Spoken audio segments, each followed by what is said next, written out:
Olá, boa noite a todos. Sou Fábio Almeida, cirurgião bariátrico do Sergipe. Seria mediador dessa noite do Bari Live com transmissão ao vivo interativa sobre o tema Benefícios da cirurgia por videolaparoscopia.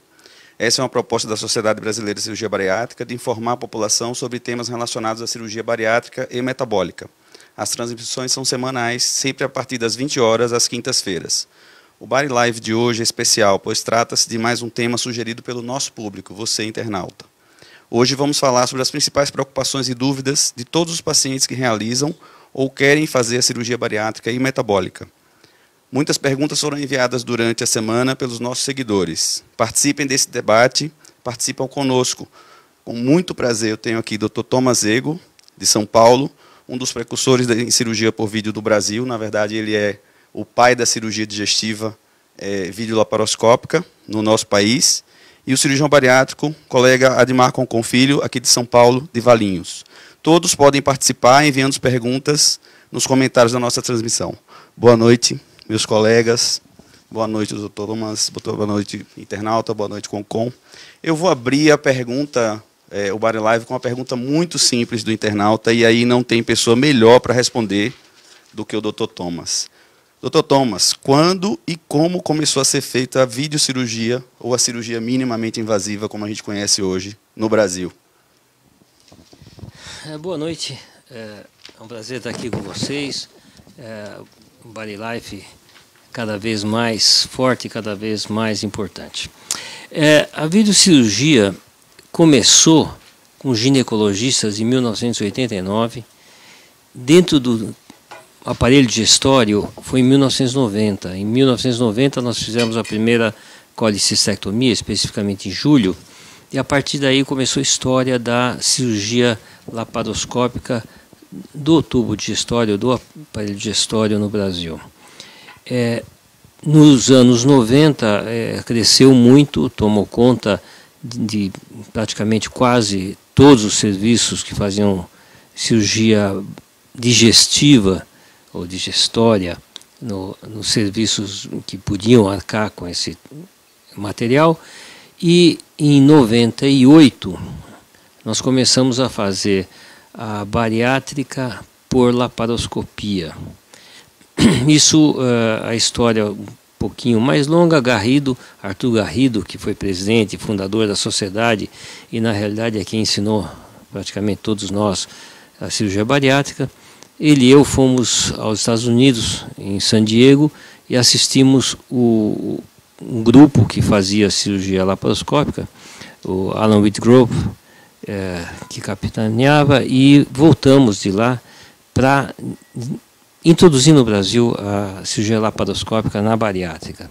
Tivemos que mudar um monte de coisa, porque eles têm outros equipamentos, outros materiais, mas em 98 começamos já aqui no Brasil a videocirurgia na bariátrica.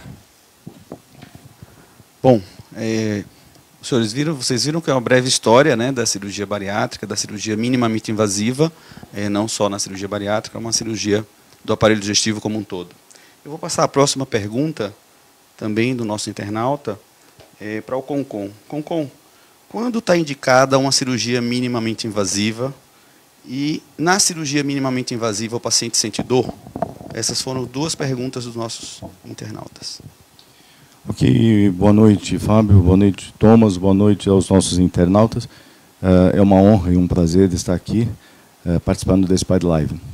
A cirurgia minimamente invasiva ou a cirurgia videolaparoscópica, ela está indicada em toda vez que você tiver uma cirurgia e você puder ter o acesso minimamente invasivo. Hoje, dificilmente uma cirurgia você não consegue fazer por videolaparoscopia. Estamos falando de uma cirurgia abdominal, uma cirurgia do aparelho digestório.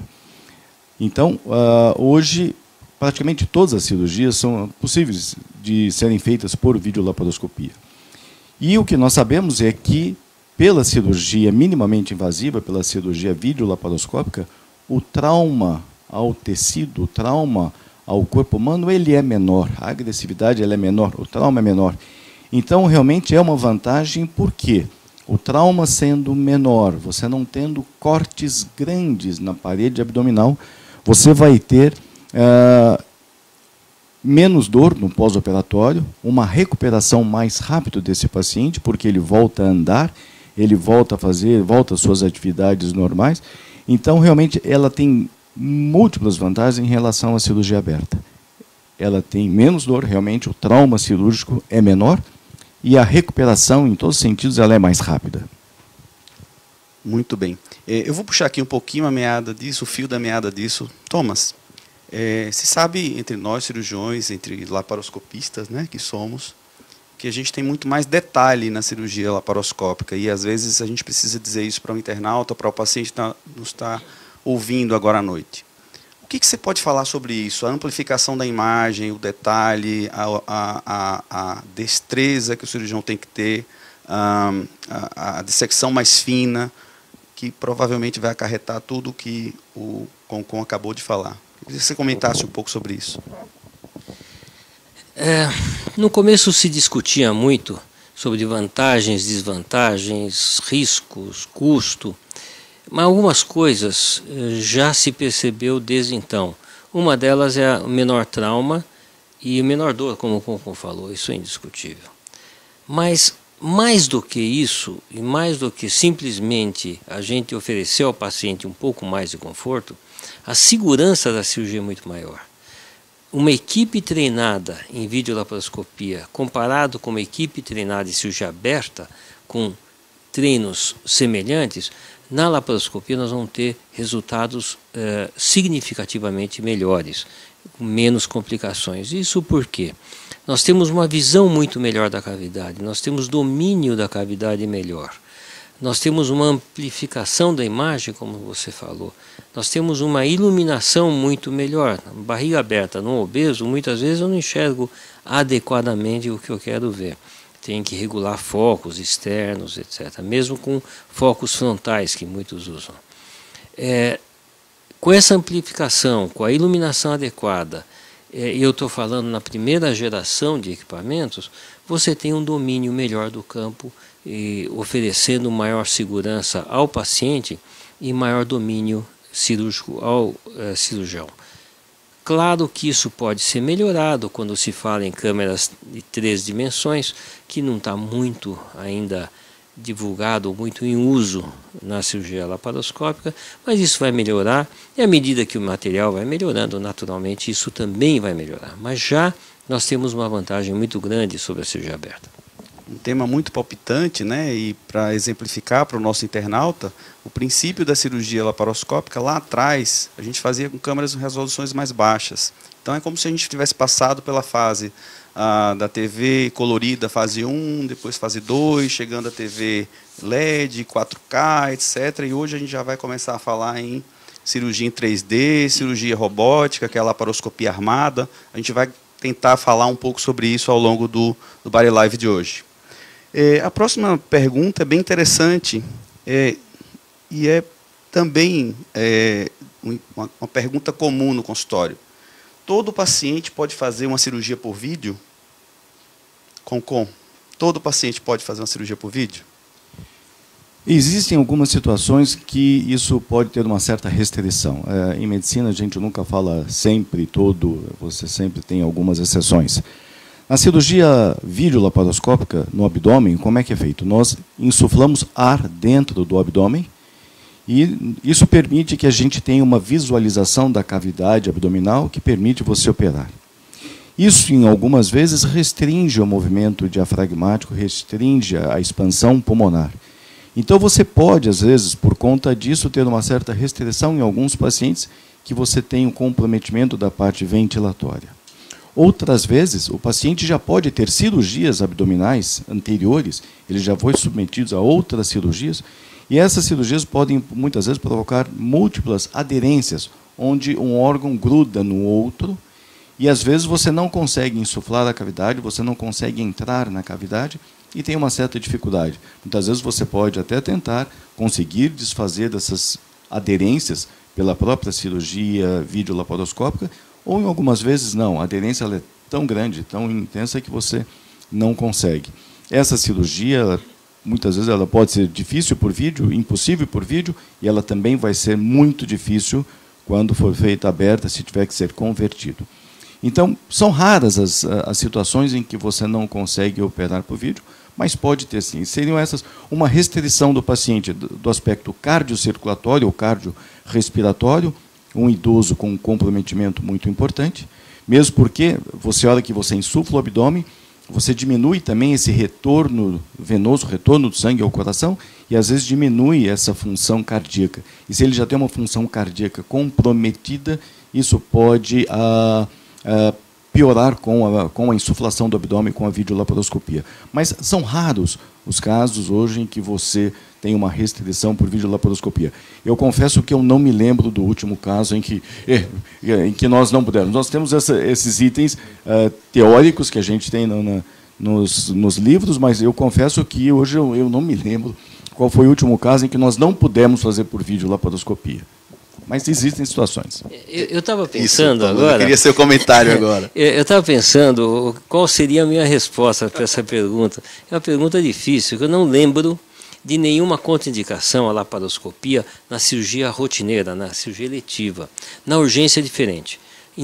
Existem situações de urgência em que abrir uma barriga rapidamente e usar a sua mão para salvar uma vida e sem assim a frase tão impactante, mas realmente um vaso sangrando grande é a sua mão que vai segurar.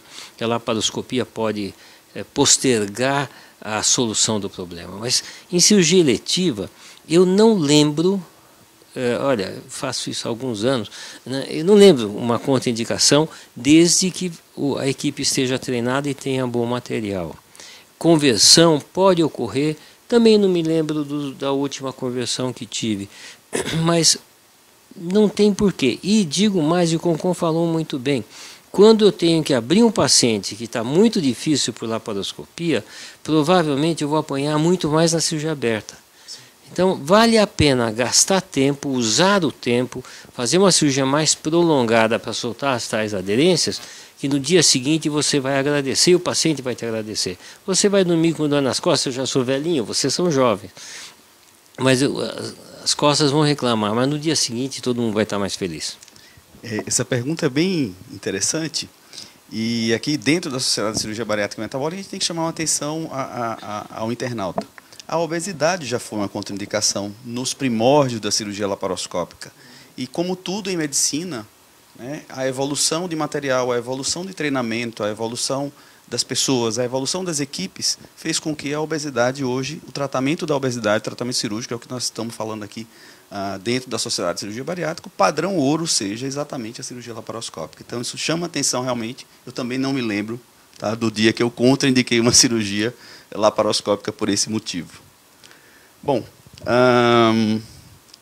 eu acho que essa pergunta próxima, que é do internauta, também mais uma aqui, quais as vantagens da cirurgia por vídeo? Eu acho que nós já comentamos aqui. Se a gente for falar todas as vantagens, nós vamos passar a noite toda aqui, né, falando sobre isso. Vocês têm algum comentário, algo a acrescentar de vantagem clara, que seja realmente muito melhor, além dessa questão da imagem, da recuperação, do paciente realmente estar apto a fazer as atividades dele muito breve, na maioria das cirurgias? Já foi visto, só vai, seguramente, não lembro realmente das perguntas, mas vai se discutir o porquê que isso não é feito universalmente. Todos os pacientes, porque não têm direito a esse privilégio, que nem é privilégio, mas sim a essa medicina atualizada. E talvez isso você conhece melhor o Sistema Único de Saúde, possa explicar por que nem todo doente tem direito a fazer cirurgia laparoscópica da vesícula até a bariátrica dentro do Sistema Único de Saúde. Essa é uma discussão também que eu vou pegar o gancho, a gente vai aproveitar aqui a próxima, uma das perguntas. Os planos de saúde cobrem a cirurgia por vídeo, isso é uma decisão da ANS, é obrigatória, cobertura obrigatória para boa parte dos procedimentos, está na nossa CVHPM, a gente tem que seguir o rol de procedimentos, mas para a maioria dos procedimentos cirúrgicos isso está coberto, né, pelas operadoras de saúde sem muita dificuldade. A cirurgia por vídeo hoje é absolutamente rotineira, quando a gente solicita, não existe aquele questionamento mais do passado. Vai fazer aberta, vai fazer por vídeo, por que vai fazer por vídeo? Qual é esse viés? Né? Existe uma pergunta aqui, se a cirurgia aberta e por vídeo exige os mesmos cuidados de preparação. Existe alguma diferença na preparação do paciente ou do seu hospital ou da sua instituição, seu corpo de anestesia, para se fazer uma cirurgia por vídeo do que uma cirurgia aberta? Não, o preparo é o mesmo. O que você está mudando é a via de acesso. Se no seu serviço você tem as duas cirurgias, você realiza tanto a cirurgia aberta quanto a cirurgia por videolaparoscopia, o paciente obeso mórbido que vai ser submetido a uma cirurgia bariátrica, o preparo dele é o mesmo.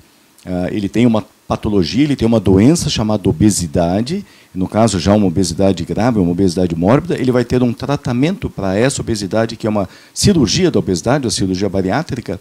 O preparo é o mesmo. O que você vai mudar é a via de acesso, uma via onde você vai fazer uma incisão no abdômen, seja de 10, 15 ou 20 centímetros, depende do tamanho desse paciente, ou uma cirurgia por videolaparoscopia, onde você vai ter 5 incisões que variam de 5 milímetros a 12 milímetros. Então, a via de acesso que é o que muda. Em relação ao preparo, ele é o mesmo. Em relação às vantagens, como nós já comentamos algumas, vale reforçar que você tem uma recuperação muito mais rápida, a dor é muito menor, ele volta a ter todo o funcionamento do intestino dele mais rápido, e isso melhora toda a cicatrização que ele possa ter a nível do intestino. E tem um apelo estético também, que é importante falar. Uma coisa é você ter uma incisão grande no seu abdômen, outra coisa é você ter 5 pequenas incisões que muitas vezes são imperceptíveis. Tem uma pergunta aqui, chegou agora, né? Está fresquinha aqui. A Jamile, obrigado pela audiência, Jamile. Depois de fazer a cirurgia bariátrica por videolaparoscopia, qual o tempo ideal para começar a fazer exercícios físicos? Que vai bem em relação ao que a gente está discutindo agora. Thomas. Exercício físico varia desde caminhadas leves até musculação, taekwondo, muay thai, etc.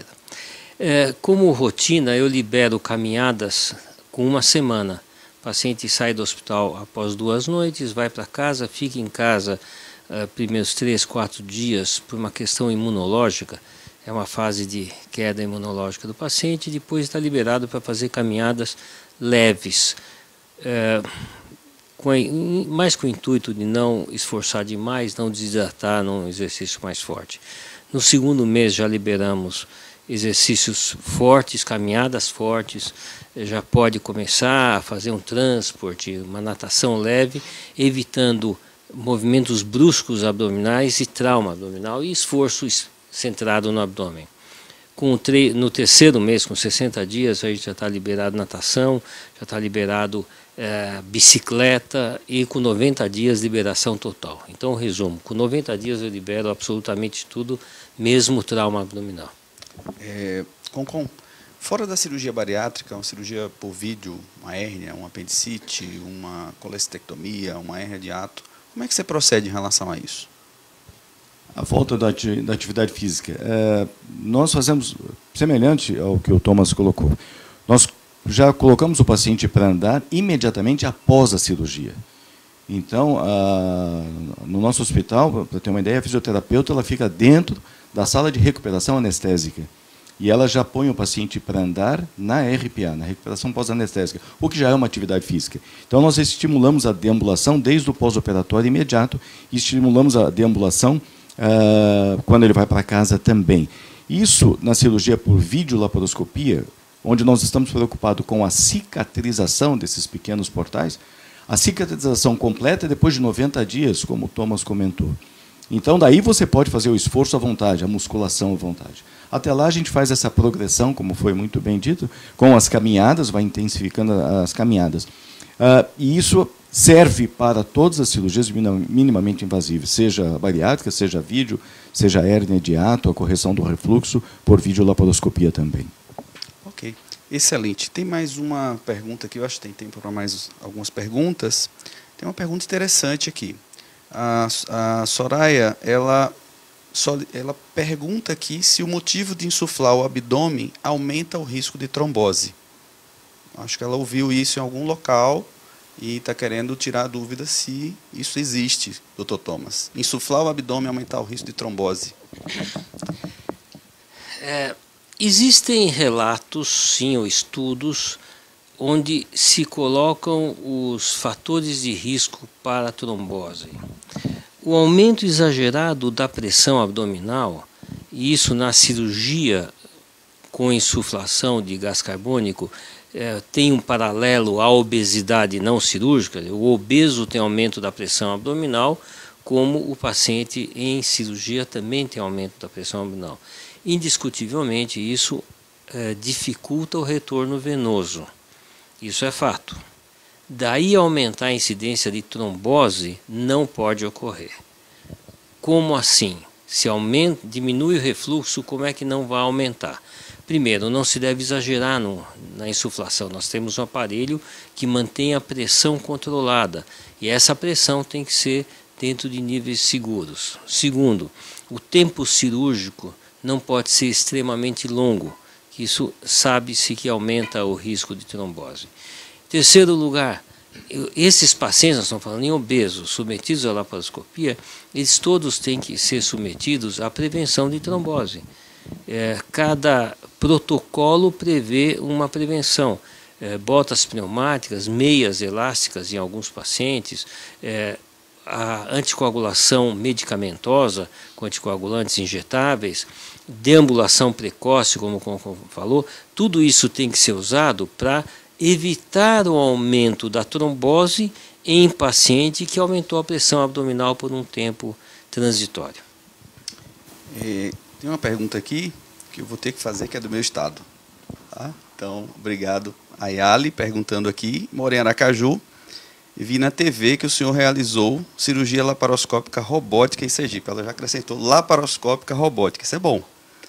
Como é o procedimento exatamente? Só vou colocar aqui para vocês que o meu conceito em relação à cirurgia robótica é muito simples. Cirurgia robótica nada mais é do que uma laparoscopia high-tech, uma laparoscopia avançada, uma laparoscopia que a gente pode fazer coisas que a gente seria um pouco mais difícil ou muito mais difícil de fazer numa laparoscopia dita convencional. Eu queria saber o que é que Thomas acha disso. Eu sei que o tema é ainda polêmico, mas a sociedade está trabalhando na questão da liberação, da certificação, do preparo dos cirurgiões. Eu acho que é uma etapa a ser cumprida, como foi a etapa cumprida lá atrás em relação à laparoscopia. Mas os princípios da robótica são exatamente os mesmos. A gente entra na cavidade, a gente faz uma cirurgia minimamente invasiva, a gente usa a imagem, a gente melhora a imagem, a gente melhora o movimento. E aí, Dr. Thomas? Qual o nome da sua? Ayali. Ayali, obrigado. Você falou uma coisa que eu luto para que o pessoal entenda.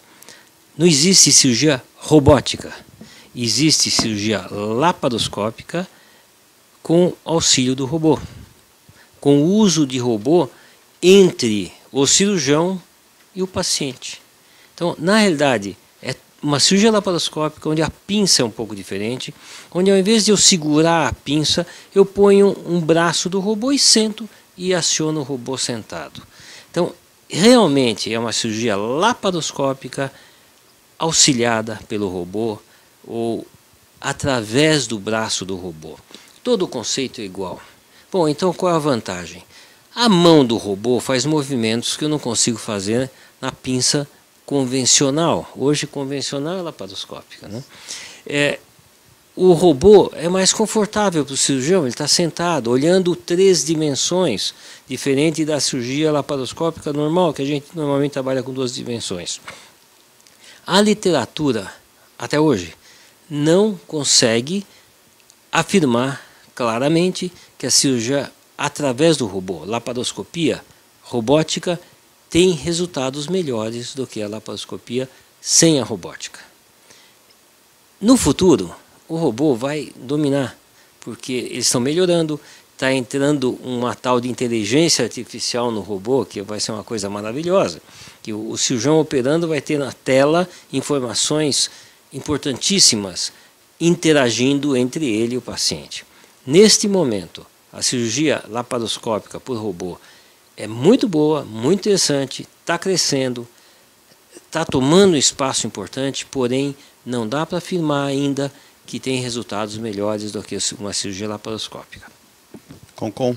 E aí é videolaparoscopia high-tech, vamos lá. Ainda bem que eu falei uma coisa que o Thomas concordou, né? Eu ia brigar com o homem aqui, ia ficar feio, né?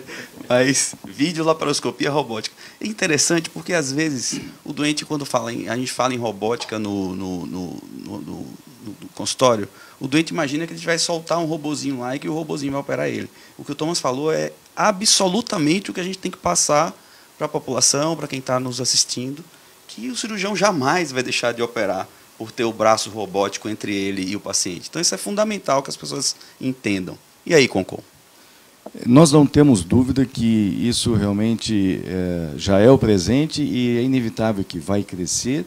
E daqui a algum tempo, a cirurgia robótica, ou a cirurgia laparoscópica por robô, ela vai ser como é a cirurgia videolaparoscópica hoje.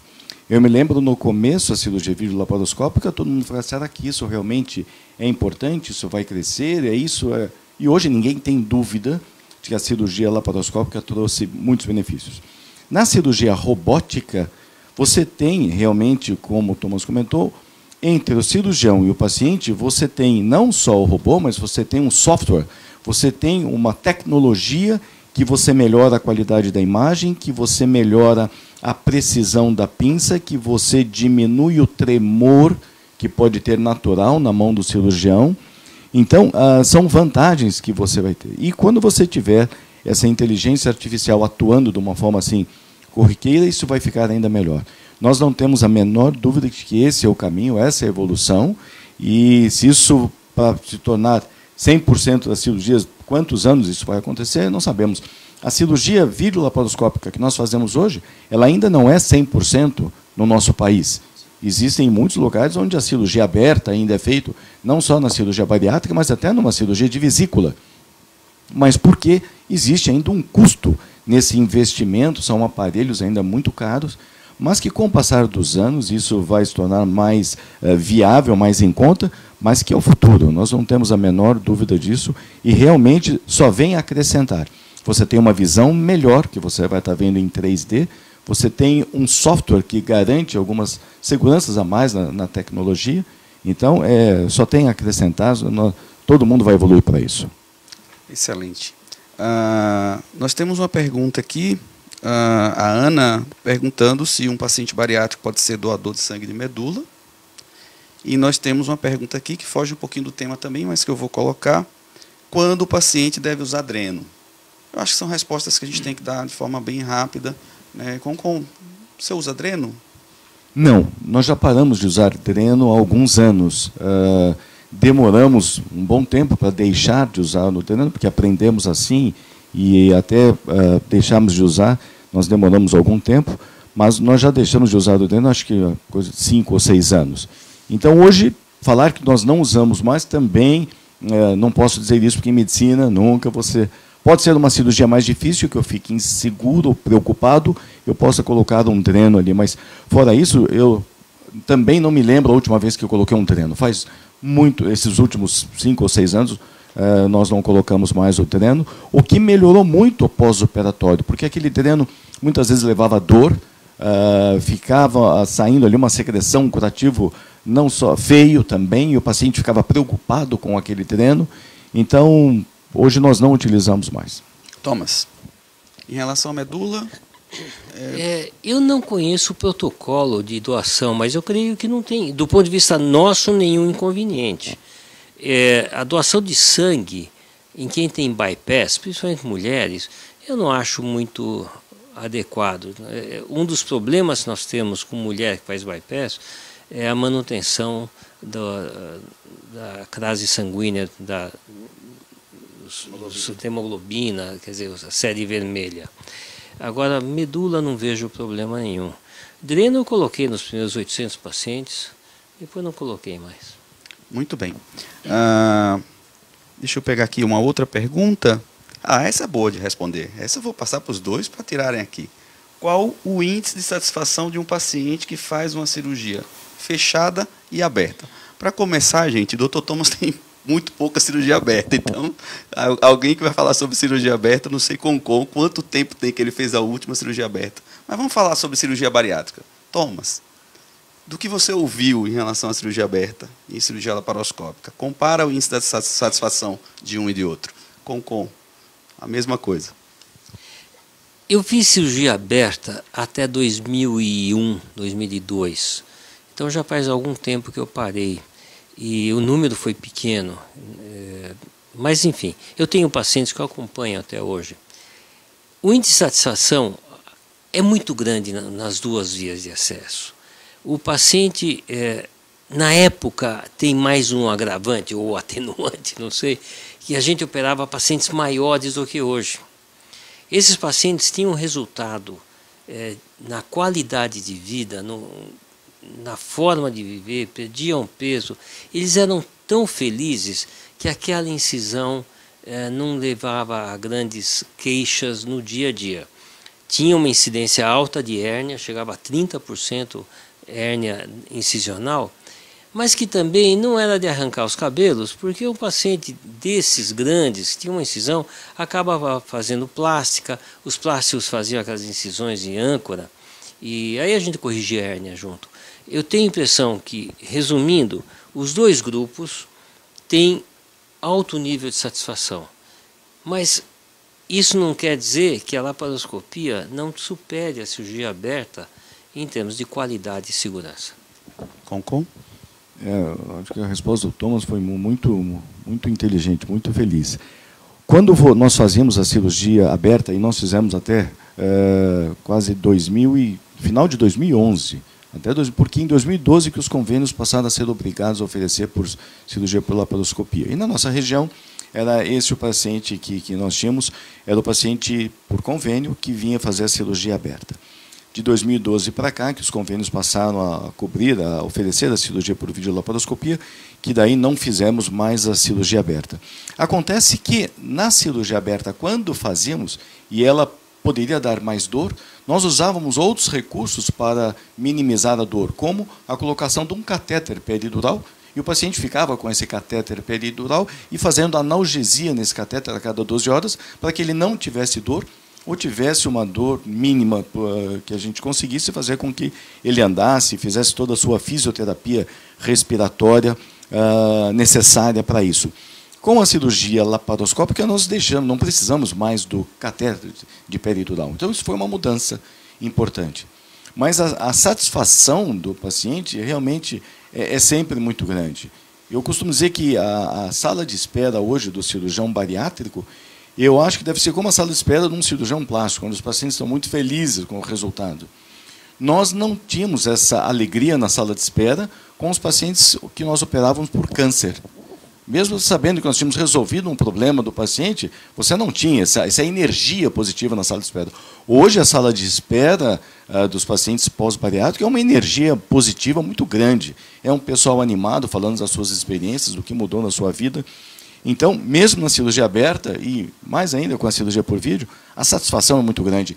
Existe uma mudança de vida muito importante. E hoje eu vi uma frase de um paciente, hoje, a hora que ele falou, não, então isso vai melhorar a gordura no meu fígado? Vai melhorar essa hepatite que eu tenho? Vai melhorar, vai. Nossa, então a cirurgia bariátrica ela vai me resetar. Eu falei, cara, essa eu não tinha ouvido ainda. Então ela reseta a gente começa de novo. Eu falei, olha, eu gostei, eu vou usar esse termo agora, vai dar uma resetada, vai resetar, realmente, muda muita coisa. É interessante, porque uma das perguntas está aqui anotada também, e vocês responderam, na verdade, que os resultados da cirurgia, entre cirurgia aberta e cirurgia por vídeo, de longo prazo, eles são exatamente os mesmos, porque o que vai valer aí é a técnica cirúrgica, a forma como o paciente vai ser acompanhado, o tipo de cirurgia que foi feito. O que a cirurgia minimamente invasiva traz são mais benefícios de precocidade, da fase inicial, 30, 40, 60 dias, até 90 dias um paciente de cirurgia aberta pode se queixar da sua laparotomia, que é o ato da gente abrir. Eu vou pegar um gancho agora, de uma pergunta aqui da internauta bem interessante. Você falou em resetar e agora a gente vai entrar num tema bem legal. A pergunta do Instagram. A cirurgia metabólica já tem algum pedido para aprovação pela ANS? Aí eu vou começar a entrar numa seara que é a resetada que a cirurgia metabólica pode dar num paciente que está em evolução de piora do seu quadro metabólico. Para os que não sabem, do piora dos índices glicêmicos, do desequilíbrio entre os índices glicêmicos, que vai gerar o diabetes. Thomas. A cirurgia metabólica, quer dizer, o enfoque metabólico da cirurgia, que nós chamávamos de bariátrica, e hoje essa confusão de nomenclatura, é uma coisa não tão antiga quanto o enfoque da obesidade. Mas hoje está muito claro que o benefício metabólico da cirurgia é tanto ou melhor quanto o resultado em termos de peso. No Conselho Federal, nós conseguimos andar bem à frente da ANS. Em 2016 teve uma resolução específica para a cirurgia metabólica, ou seja, aqueles pacientes que têm índice de massa corpórea de 30 a 35, que é obesidade grau 1, que não se operam por causa da obesidade, mas se eles forem portadores de diabetes e uma série de condições especiais, são pacientes que, pela resolução do Conselho, nós podemos operar. A ANS ainda não aceitou isso. A sociedade está em tratativas, está lutando para conseguir aprovação. A coisa não é tão simples, porque isso inclui um número bastante grande de pacientes que a ANS não quer liberar com tanta facilidade, mas do ponto de vista ético, com a aprovação do Conselho Federal, sim, nós estamos autorizados a fazer. Do ponto de vista econômico, administrativo, ainda os convênios não são obrigados a pagar, mas há respaldo ético para isso, nós podemos fazer dentro daquelas condições. É um protocolo bastante complexo a ser seguido, não é qualquer diabético com 32 de índice de massa corpórea que pode ser operado. E os resultados são muito bons, a literatura é bastante extensa, bastante rica nesses resultados. Concon, você acha que a cirurgia metabólica ela vai seguir no caminho da cirurgia bariátrica em relação a essa questão que você falou dos pacientes melhorarem, os pacientes ficarem felizes, a gente dá uma melhor qualidade de vida deles? O que você pensa sobre isso? Sem dúvida. O que acontece? Você pega esse paciente diabético, que ele tem um índice de massa corpórea de 30, 35, que ele não teria indicação à cirurgia pelo protocolo antigo. Mas para a cirurgia metabólica ele já tem indicação se ele tiver a idade, hoje o protocolo fala idade de 30, 70 anos, com menos de 10 anos de diabetes e tudo mais. Esse paciente, sendo operado, e quanto mais cedo ele for operado, ele vai ter uma melhor evolução. Por quê? Ele não teve ainda lesões microcirculatórias, a microcirculação dele, ele não foi lesado ainda pela doença, pelo diabetes. Então é um paciente que no futuro, quando idoso, ele não vai ter complicações cardiocirculatórias. Então quanto mais cedo ele for operado, melhor, porque ele ainda não teve lesões a nível de renal, a nível de retina, a nível de cardiocirculatório. Então é um paciente que vai ter uma sobrevida, uma longevidade muito maior. Então, nós não temos dúvida. O que a Sociedade Brasileira de Cirurgia Bariátrica conseguiu, por muito mérito e com muita luta, essa aprovação junto ao Conselho Federal de Medicina, ainda que o Brasil esteja um pouco atrasado em relação a outros países que já estão com a cirurgia metabólica já há alguns anos, já atuando, não tem problema. Foi liberado e agora nós temos que aguardar que a ANS coloque isso no rol dos procedimentos para que os convênios sejam obrigados a oferecer também. Isso vai trazer um benefício muito grande a esse paciente portador dessa doença terrível e que não consegue, com a medicação, uma tratabilidade ou uma melhora da sua doença. Ok. Bom, tem um comentário aqui, Concon, de uma paciente sua, bem interessante. Tá? Fernanda, obrigado, Fernanda, pela audiência. Doutor Concon, maravilhoso. Na minha primeira cirurgia foi aberta e a segunda foi por vídeo, feita pelo Dr. Concon. Nem se compara as duas. Vídeo é melhor. Então ela está ajudando a gente. Tá? Uma paciente sua, muito legal. Né? O BariLive é bom por isso. A gente está entrando numa seara aqui de liberação de plano de saúde, de normatizações, etc. E aqui tem uma pergunta interessante. O Ministério da Saúde autorizou a cirurgia por vídeo também pelo SUS. Mas por que muitos hospitais fazem a cirurgia aberta ainda? Eu acho que essa pergunta é específica em relação à cirurgia bariátrica, porque a gente sabe que as outras cirurgias, até o volume é um pouco maior, mas eu até cito o exemplo de Sergipe, quando a gente sai um pouco do serviço privado e quando a gente sai da capital, a gente tem pouquíssimos laparoscópios ainda, mas talvez a robótica libere os laparoscópios, vão ficar mais baratos e aí vão entrar para essas coisas. Mas eu queria que vocês comentassem um pouco sobre isso. Um dado da nossa sociedade é que 90% das cirurgias são por via privada, né? Hoje 10% são cirurgias pelo SUS, e das cirurgias pelo SUS de 2018, só 5% foram feitas por cirurgia fechada, por cirurgia por vídeo. A sociedade tem trabalhado com isso a nível do Ministério da Saúde. Quem quiser consultar o site pode olhar, tem reuniões, teve reunião agora recente, doutor Marcos Leão, doutor Fábio, doutora Galzuinda também no Ministério da Saúde, na Câmara dos Deputados, porque isso é um assunto de interesse público. Thomas, o que você acha que limita a gente? O que você pensa sobre isso?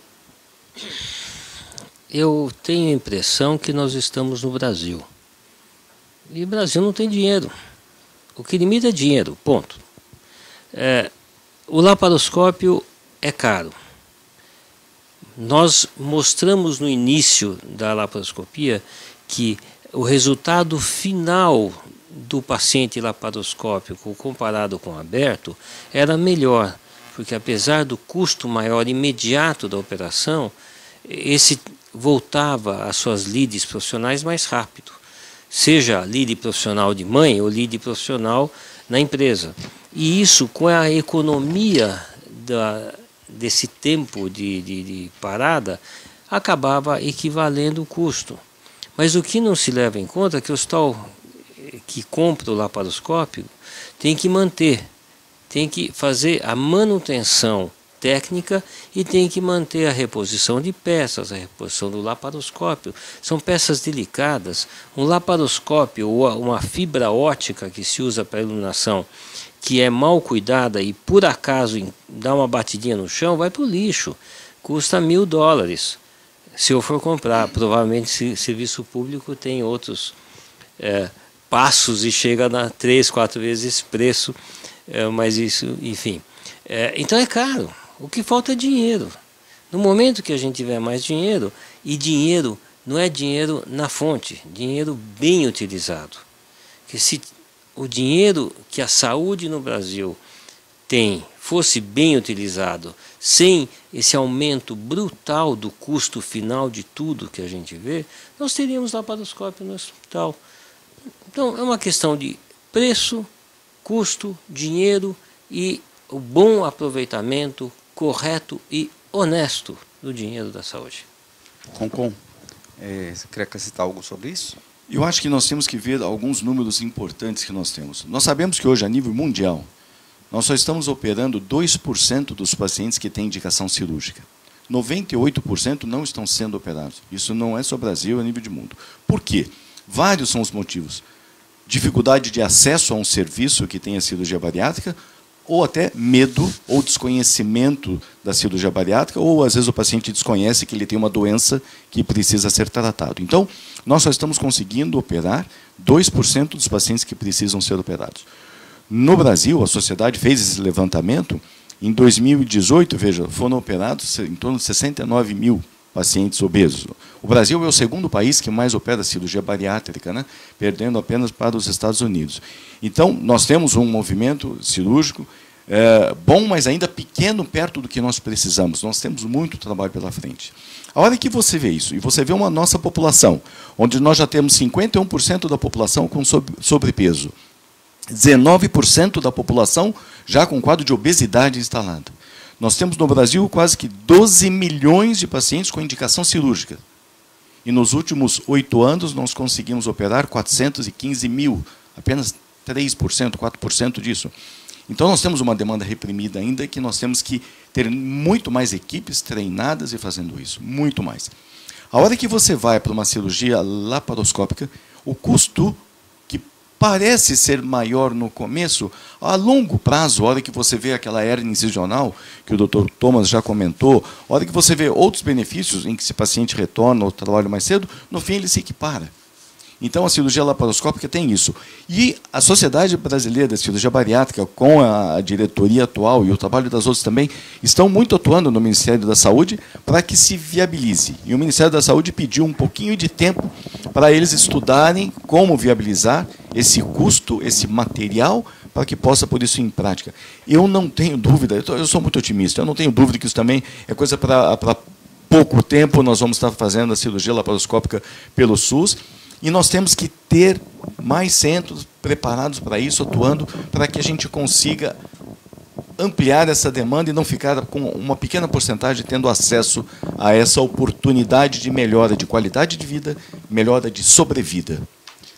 É importante essa colocação, e aqui a gente tem algumas anotações aqui feitas, que a atual gestão está em contato direto com o Ministério da Saúde. Existe uma Câmara trabalhando com isso, que é um grupo de trabalho, foi criado recentemente do Ministério, para avaliar exatamente isso que você está falando. A relação custo-benefício no momento e a seguir. Porque isso é o que os países desenvolvidos fazem. Não só dizer assim, não, custou X, mas o índice de complicação foi menor, consequentemente esse custo vai ser diluído entre todos, e aí, consequentemente, nós vamos ter um resultado melhor. Eu acho que é um trabalho árduo, a gente sabe que isso vem de longa data, o Thomas sabe disso, foi presidente da sociedade, e nossa sociedade está trabalhando muito, a diretoria, em relação a isso. Uma coisa que eu queria que vocês comentassem é sobre treinamento em cirurgia minimamente invasiva. A gente sabe que no passado era difícil, eu sou de uma geração intermediária aí, que viu a laparoscopia crescer. Na verdade, eu brinco que eu vi meus professores errando e eu aprendendo lá em 92, Thomas iniciou a cirurgia em 90, então em 92, 93 eu já conseguia ver alguém operando. E hoje o treinamento em cirurgia, os cirurgiões já saem das residências treinados, eles têm opções de treinamento em relação a isso, o que aumentou significativamente a melhora do risco, né? Diminui o risco das operações. Comente um pouco sobre isso, sobre a questão de segurança em cirurgia minimamente invasiva e o treinamento dos colegas que estão agora saindo dessa formação acadêmica. Bom, eu sou muito mais jovem, mais novo que vocês, então realmente eu posso falar dessa alternativa. Eu fui residente do Thomas, eu era residente quando o Thomas trouxe para o Brasil a cirurgia laparoscópica. Eu era estudante, então. Eu sei. Mas realmente a formação disso, naquela época, para a gente era uma dificuldade você conseguir um treinamento. Hoje não. Você consegue o treinamento, você tem simuladores que você consegue se adestrar, que você consegue praticar, você tem equipamentos que você consegue estar praticando dentro da sua própria casa para adestrar os movimentos que você vai usar. Você tem os laboratórios onde você vai fazer esse treinamento e, é claro, você tem que estar diante de uma pessoa mais experiente para você aprender. Existe uma curva de aprendizado, sim, mas que ela passa rapidamente, ela vai diminuindo, por conta dessas formas de treinamento. Hoje em dia nós temos simuladores que na nossa época não existiam. E a hora que você vê um simulador hoje, você fica realmente encantado com aquilo e com a alternativa que ele dá para você e ajuda. É claro que está muito distante do real, mas ajuda muito. Então, o treinamento ele é importante, você ter acesso a esse material, a esses simuladores, a essa forma de você treinar. E você tem que estar sempre junto de alguém, ou pelo menos no início, né? Alguém, um tutor, alguém que vai te ensinar os caminhos. E na cirurgia é sempre assim, a gente sempre está aprendendo com alguém mais velho, e a vida inteira a gente está aprendendo, isso não para nunca. Thomas, o que você diria para o nosso espectador lá e para os cirurgiões? O treinamento em videocirurgia, como é isso em relação a 1990, quando você saiu do Brasil para buscar um único aparelho? Mudou muito de lá para cá, né? Na época, nós não tínhamos onde aprender. Nós íamos para fora assistir cirurgia, não podia nem participar e voltava para cá. Alguns conseguiam treinar em animais. Os simuladores da época chamavam caixa preta, né? E era autodidatismo até a segunda geração, quando nós já pudemos ensinar de alguma maneira. Naquela época, em 92, eu criei um serviço de ensino no Hospital Jaraguá, aqui em São Paulo, que não existe mais esse hospital, infelizmente. Nós fizemos um laboratório e fizemos cursos continuados de treinamento em cirurgia laparoscópica básica e avançada. Foram quase 10 anos maravilhosos, mais de 600 cirurgiões passaram por lá, tiveram treinamento, eram módulos de 2 semanas, e para mim foi uma época de um prazer assim difícil de entender. Mas foi uma época que tinha que ensinar laparoscopia para quem operava aberto. Hoje não existe isso. Hoje o cirurgião aprende cirurgia. Saiu da residência, ele é cirurgião. Você opera o quê? Cirurgia. É óbvio que nos centros que têm um mínimo de evolução, já tem um laparoscópio normal. Ele sai operando por laparoscopia, como sai operando o que tem que ser operado aberto, sai operando aberto. Então hoje não é mais um assunto de muito palpitante. Todo mundo aprende. Os recursos são melhores, tem simuladores, tem o residente, o jovem, consegue treinar com mais facilidade durante a sua residência, até mesmo cirurgia aberta. Mas hoje é obrigatório, ninguém sai de uma residência sem saber fazer cirurgia aberta ou por vídeo. Nós estamos com tempo, a conversa aqui está boa, mas nós temos 50 minutos de Body Live já para comunicar aí para vocês. Eu estou atento a isso. Tem duas perguntas aqui que queria a resposta mais simples. A Fabi perguntou aqui, para quem tem mais de 10 anos de diabetes, a cirurgia metabólica resolve? O termo que ela colocou foi resolve. E a outra pergunta é com quantos quilos se pode fazer a cirurgia bariátrica? Então, quem vai responder da metabólica? 10 anos de diabetes, doutor Thomas.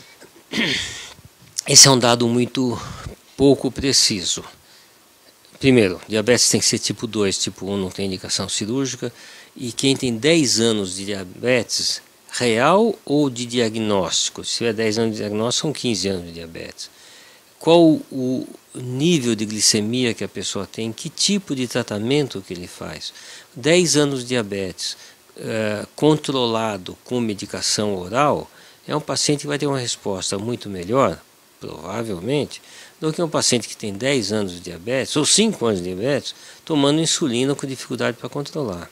Então, esse protocolo do Conselho, nós levamos em conta muitos outros fatores, não só o tempo exclusivo de diabetes, mas o tempo, a intensidade, idade, outras doenças associadas. Então, tudo isso foi levado em conta para somar pontos como indicação ou retirar pontos como contraindicação da cirurgia. Mas, a princípio, 10 anos, um paciente tomando medicação via oral vai responder muito bem. Concom, a pergunta é, com quantos quilos se pode fazer uma cirurgia bariátrica? Acho que aí... Na realidade, a gente não vê apenas o peso do paciente. Por quê? Você pode ter um paciente que pesa 100 quilos e ele tem 2 metros de altura, 100 quilos para ele é normal. E você tem outro paciente com 100 quilos, tem 1,5 m de altura, 100 quilos para ele é muita coisa. Então nós temos que ver essa relação entre peso e altura, onde você calcula o chamado índice de massa corpórea. Hoje ainda esse índice de massa corpórea ele é utilizado para também como um dos elementos para você indicar uma cirurgia bariátrica ou não. Existem muitos artigos discutindo a validade do índice de massa corpórea e que não seria só isso. Porque você pode ter um paciente com um índice de massa corpórea baixo e ele tem doenças metabólicas associadas, que seriam muito mais grave para indicar uma cirurgia. Mas então a pergunta do internauta, da internauta, quantos quilos? O que precisa hoje é você ver qual a relação entre o peso e a altura desse paciente, quantos anos ela tem de doença, obesidade, e se ela já tentou o tratamento conservador. Veja que nós só podemos operar aquele paciente que tentou um tratamento conservador com um médico especializado em tratamento da obesidade, de uma maneira mais clara, o endocrinologista. Ele tentou um tratamento clínico e ele não teve sucesso. Ele emagreceu, voltou a engordar, ou nem conseguiu emagrecer. Aquele paciente que nunca fez um tratamento clínico, nós não podemos de imediato indicar uma cirurgia. Ele precisa procurar um endocrinologista, um médico especializado na obesidade, que vai tentar ver se ele consegue emagrecer sem a cirurgia. Se ele conseguir, muito melhor para ele. Nós sabemos que na obesidade grave, obesidade mórbida, isso é difícil de conseguir. Ou mesmo que ele consiga emagrecer, é difícil manter próximo do peso ideal. E o mais comum é ele retornar, ele ter a sua recidiva da obesidade. Tem uma pergunta aqui bem rápida, temos 5 minutos, né, dona Ângela? A Graziela, obrigado, Graziela, por enviar a pergunta. Tive câncer de mama há 3 anos, eu posso fazer cirurgia bariátrica? Esse é um tema bem interessante, né, Thomas? Nós temos vários pacientes com câncer, principalmente de mama, que fizeram bariátrica. De novo, não dá para a gente chamar numa palavra só, câncer de mama. Tem situações as mais variadas, desde pequenos cânceres que uma pequena cirurgia, uma quadrantectomia resolve, não precisa nem tratamento coadjuvante. Tem outros casos em que a cirurgia é muito maior, precisa rádio, quimioterapia e o índice de recidiva é alto. Então, eu não colocaria a resposta só, tive câncer de mama, posso. Teve câncer de mama, está tratando, tem um oncologista envolvido, conversa com o seu oncologista e veja quando ele libera. Do ponto de vista nosso, o oncologista liberando, nenhum problema. E a sua capacidade de combater eventuais recidivas vai ser maior. Nós sabemos que o câncer incide mais no obeso do que no magro. Então, sim, é vantajoso, mas quem vai dizer se pode operar ou não somos nós, é um oncologista. Eu acho que nós temos 4 minutos agora, né? Não é isso, dona Ângela? 20h56, né? 3 minutos.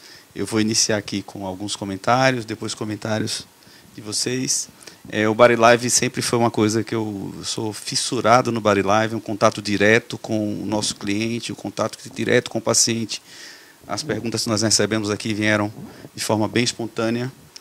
Vindo para cá, eu estava pensando que ia estar ao lado do Thomas, do Concon, né? O Thomas não dá nem para... O cara foi presidente da Sociedade Brasileira, introduziu a laparoscopia, ensinou a, sei lá, 95% ou 99% do Brasil. Eu acho que todos os cirurgiões estão bem felizes. Eu já recebi mensagem aqui de inúmeros colegas, colocando aqui que a mesa de hoje era uma mesa só cirúrgica. Isso não é tão frequente aqui no Bari Live, né? Só são 3 cirurgiões.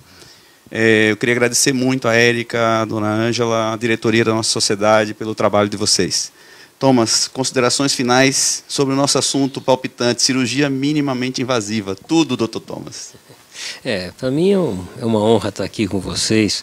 E o que a gente faz na vida, isso é uma questão de idade. Eu sou mais velho, eu fiz mais coisas. Vocês vão fazer muito mais do que eu quando chegarem na minha idade.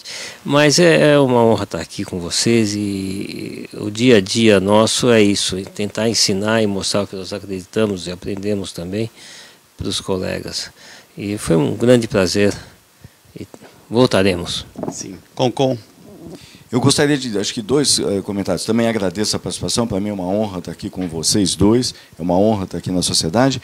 Em relação à cirurgia laparoscópica, eu acho que o que precisa deixar claro para o internauta é que a cirurgia minimamente invasiva, e na cirurgia bariátrica hoje, ela tem uma taxa de complicação semelhante a uma cirurgia de vesícula ou semelhante a uma cirurgia de cesárea.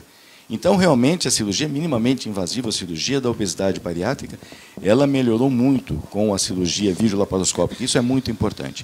E um segundo conceito que eu acho que precisa ficar enraizado, a gente precisa educar, é que a obesidade é uma doença, e é uma doença crônica, que até o momento ela é incurável. Nós vamos fazer uma cirurgia, ele vai melhorar, mas esse paciente ele é portador de uma doença, por isso que ele vai precisar acompanhar com o seu endocrinologista pelo resto da vida, ele vai precisar acompanhar com o seu cirurgião pelo resto da vida, e ele vai ter vários tratamentos e ajuda ao longo dos anos, porque é uma doença crônica e a cirurgia vem resolver um problema muito importante, mas ele não vai ser curado dessa doença, pelo menos até o momento. Okay? Então ele precisa manter esse acompanhamento, ele tem que ter essa conscientização de que a obesidade não é desleixo, não é falta de força de vontade dele, não. É uma doença que não deixa ele emagrecer, mas que tem tratamento para isso, que ele vai conseguir ter uma melhora na sua qualidade de vida e na sua sobrevida, na sua quantidade de vida. Eu queria encerrar agradecendo aqui a todos que estão aqui e fazer uma menção especial às nossas equipes. Todos nós aqui temos grandes equipes e todo cirurgião bariátrico precisa ter, sim, uma grande equipe. Psicólogos, nutricionistas, anestesistas, clínicos, grupo de hospital. Então, ao internauta, procurem ser cirurgião bariátrico, mas procurem a equipe dele. Procurem saber como eles agem em relação à equipe, porque se não tiver isso, o resultado pode não ser o esperado. Então, hoje o Bari Live foi sobre benefícios da cirurgia por videolaparoscopia. É uma proposta do Bari Live da Sociedade de Cirurgia Bariátrica de informar a população sobre temas relacionados à cirurgia bariátrica e metabólica. E todas as quintas-feiras, às 20 horas, nós da sociedade, que tenho muito orgulho de fazer parte dela desde o início da minha carreira bariátrica, 2000, E fico muito feliz de estar aqui hoje. Mandem as perguntas, nós vamos passar para o nosso grupo. Quem não conseguiu a resposta, nós vamos responder. Muito obrigado. Boa noite a todos.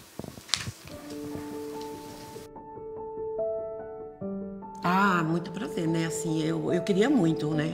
Eu queria muito fazer essa cirurgia. E por causa da coluna até, né?